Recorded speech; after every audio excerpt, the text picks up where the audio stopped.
G'day and welcome to Epic E-Bikes. Today we've got a new Yamaha Moro 7 that we're going to show you how to unlock with our latest chip today.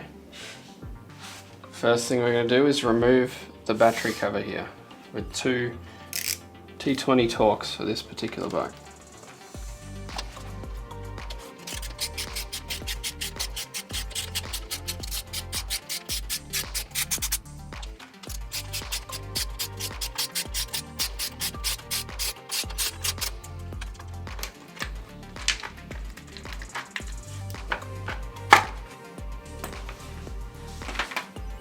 Next step is we're going to remove this Allen key down here.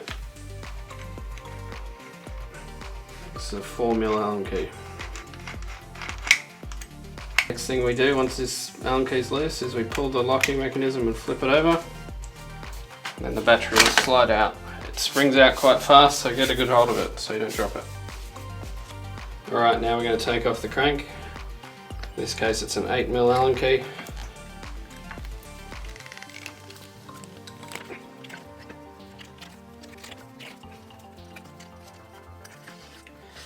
Quite stiff, as you may have noticed.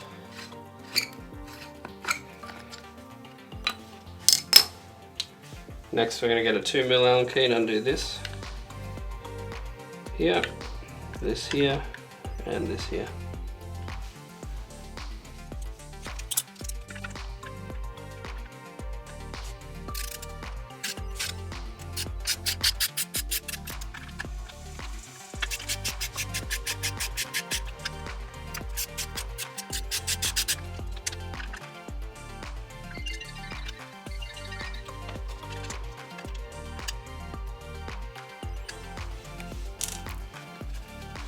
Now we can remove this plastic cover. We have access to the motor plugs. Alright, the next step, we've got to drop the motor so that we've got room to put the chip up above it, because there's no room behind this small cover. If your bike has more room around the cover and you think you can fit the chip in, then you don't have to do this next step, but on this bike we're going to have to drop the motor so we can get the chip up above, because there's no room behind that cover. So we need to remove the Torx here. There's one on the other side, the same spot.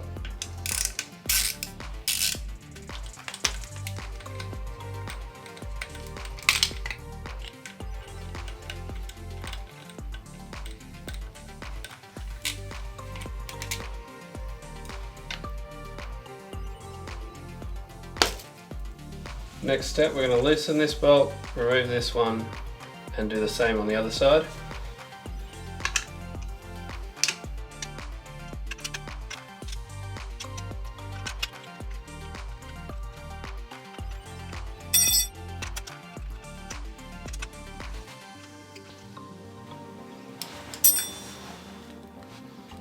Alright, the first step to actually installing the chip is we're going to undo these motor connectors. In this case we've got a 5-pin connector and a 3-pin connector. We're going to get the E+ chip and we're going to plug the white connectors from the E+ chip, the 3-pin and the 5-pin, into the existing motor ports.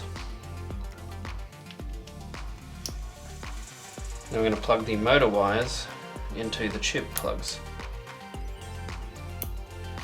So that is how the chip is installed. Now we've just got to tuck it away above the motor. Here we have the chip. You can see the cables coming off it. We've got 4 cables. The chip is just inserted here into the base of the seat tube. So we'll push it up a little further, run these cables around to these motor plugs. We've got the motor upside down now. You can see these are the chip cables. We've got 2 coming behind the power cable around the back and down here.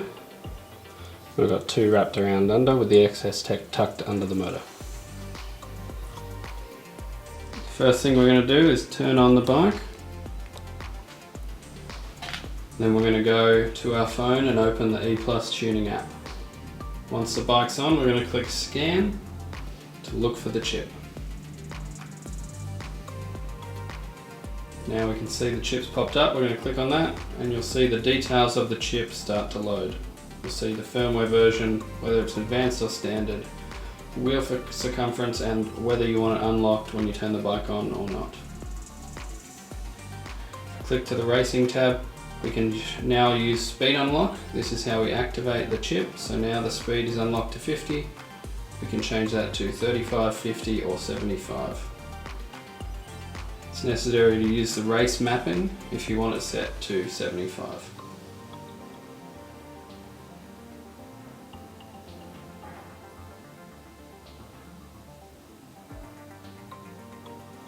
So if we go to the tuning page, now we can see the bike is in race mode.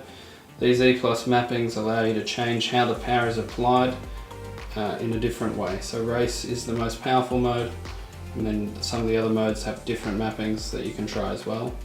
Or you're welcome to create your own user mapping as well.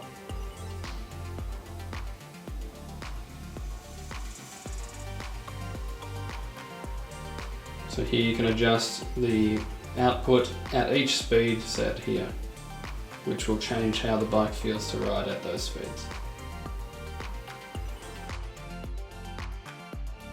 Alright, here we can see we've got the bike fully assembled now with the battery. Covers are all on, looking good. We're ready to go for a test ride. Thanks for watching. If you like these videos, please like and subscribe. Leave a comment if you've got any questions and we'll try to get to them. We'll try to bring you some more videos with some newer bikes in the future as we get access to the bikes and the unlocked chips. Thanks.